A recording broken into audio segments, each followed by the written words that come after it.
Hello everyone, welcome to Tada Talk with me Shiniti. I hope எல்லாரும் ரொம்ப ஹாப்பியாக பீஸ்ஃபுல்லாக இருக்கீங்கன்னு நம்புகிறேன். All right, life sucks. இந்த டாப்பிக்கை பற்றி பேசணுன்னா லைஃப்பில் அந்த அளவுக்கு ஏதாவது நடந்திருக்கணும் இல்லையா? இப்போ நான் சொன்ன அந்த அளவு அப்படின்றது எந்த அளவு? ஐ மீன் எவ்வளோ? What is the limit? தெரியாது, ரைட்? லிமிட் அப்படின்றது நம்ம இண்டிவிஜுவல் சென்சிட்டிவ்னஸ் பொறுத்து இருக்குதுன்னு நான் நினைக்கிறேன். அண்ட் இது ஒரு ஏஜஸ்க்கும் டிஃப்ரெண்ட் லெவலாக இருக்கும். For example, when I was doing my schoolings, mark கம்மியாக வந்துச்சுன்னா அது எனக்கு ஒரு லைஃப் சக்ஸ் அப்படின்ற ஒரு மொமெண்ட் இல்லையா?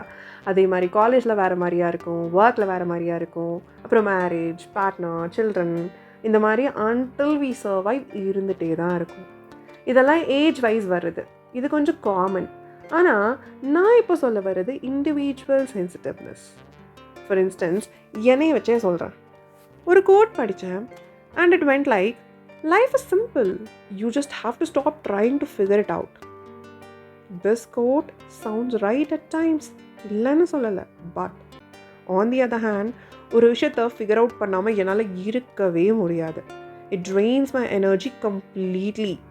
இது எனக்கு ஸ்ட்ரெஸ் ஆகுது. And this is my sensitive level. இதிலையே இன்டெப்த் போனோன்னா நான் ஆல்ரெடி சொன்ன மாதிரி சிச்சுவேஷன், பர்சன், நெசசரி இதெல்லாம் பொறுத்து நிறைய இந்த மாதிரி வரும் இல்லையா?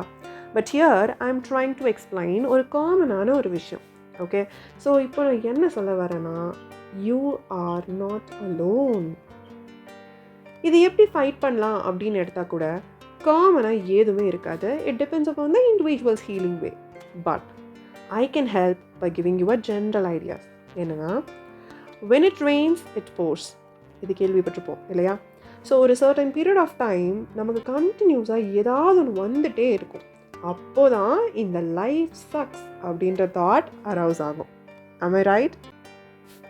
இது எப்படின்னா, ஏதோ ஒரு பேட் திங் நடந்திருக்கும், அதுக்கடுத்து இன்னொரு ப்ராப்ளம் வரும்போது நம்ம என்ன சொல்லுவோம்? இப்போதான் ஒரு ப்ராப்ளம் முடிஞ்சா அதுக்குள்ளே இது வேறையா அப்படின்னு தானே சொல்லுவோம். இங்கே தான் ப்ராப்ளம் ஸ்டார்ட் ஆகுது. ஒரு விஷயம் நடந்து முடிஞ்சு, அது நல்லதுக்கோ கெட்டதுக்கோ தெரியாது, பட் நடந்து முடிஞ்சு. ஆனால் அது நம்ம மைண்டில் ரெண்ட் ஃப்ரீயாக தங்கிட்டே இருக்கு, வெளியே போகவே இல்லை. நீங்கள் என்ன தான் ப்ராப்ளமை சார்ட் அவுட் பண்ணியிருந்தாலும் அது உங்கள் மைண்டில் இருந்துகிட்டே தான் இருக்கும்.